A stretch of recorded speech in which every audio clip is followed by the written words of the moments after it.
We will move on to Iran now and how the U.S. will respond to Iran exceeding the uranium enrichment limits it agreed to and the landmark nuclear deal. President Trump gave a first indication last night. Iran better be careful, because you enrich for one reason, and I won't tell you what that reason is, but it's no good. They better be careful. Iran's move comes more than a year after the president withdrew from the 2015 Iran nuclear deal and reimposed tough economic sanctions. CNN's Fred Pleitgen just back from assignment in Tehran, and he joins us live this morning from Moscow. Good morning, Fred. Where are we headed? Yeah, good morning, Dave. It is actually quite a significant move on the part of the Iranians, because the Iranians had already said that they were going to produce more low-enriched uranium, but now they're actually increasing the quality and the enrichment level of that uranium. Before that, the uranium was enriched to about 3.67%. And now the Iranians they haven't exactly said how much, but it's going to be about 5% that they are enriching it to. So it's a higher grade quality of uranium. But to put things in perspective for you, that's the kind of uranium that can still only be used for civilian purposes. If the Iranians were going to build a bomb, for instance, they would need uranium enriched to about 90%. So they are still pretty far away from doing that. But the big question, of course, is why are the Iranians doing that?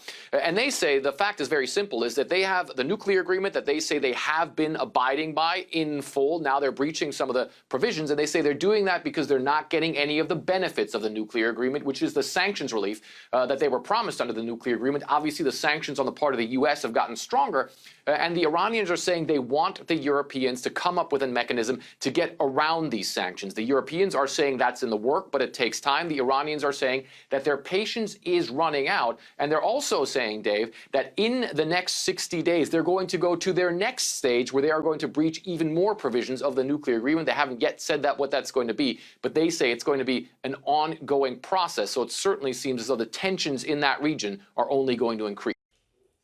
The stage is set for a courtroom showdown in the criminal sexual assault case against Kevin Spacey. What do you think is on the cell phone? In pretrial hearings, the actor's attorneys accusing the alleged victim or his mother of deleting key text messages from a cell phone and demanding the phone be turned over for examination.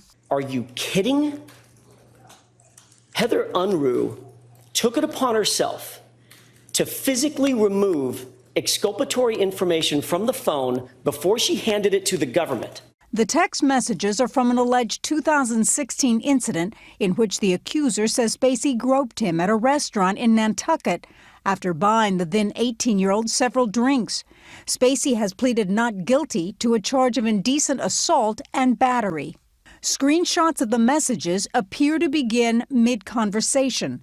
The accuser texting his girlfriend, "He got my number and asked me to come out with him. He pulled my zipper down. Jesus Christ, he reached down my pants. He also repeatedly asked for help." However, Spacey's attorneys argue that the deleted messages could be favorable to the defense.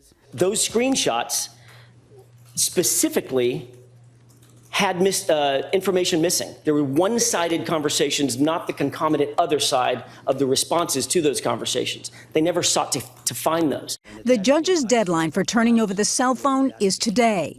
The accuser and his family claim they can't find it and don't remember getting it back from the police, despite police saying they gave the phone to the accuser's father.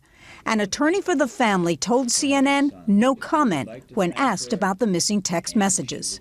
Actor Kevin Spacey has sexually assaulted my son. The accuser's mother, a former local news anchor, held a press conference shortly after her son reported it all to police, more than a year after the alleged incident occurred. Kevin Spacey bought him drink after drink after drink. And when my son was drunk, Spacey made his move and sexually assaulted him.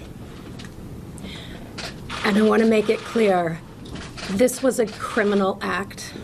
Spacey has been accused of sexual assault by one other man and predatory behavior by several others, including actor Anthony Rapp, who says Spacey made advances toward him when he was 14 years old. Spacey publicly apologized in that case.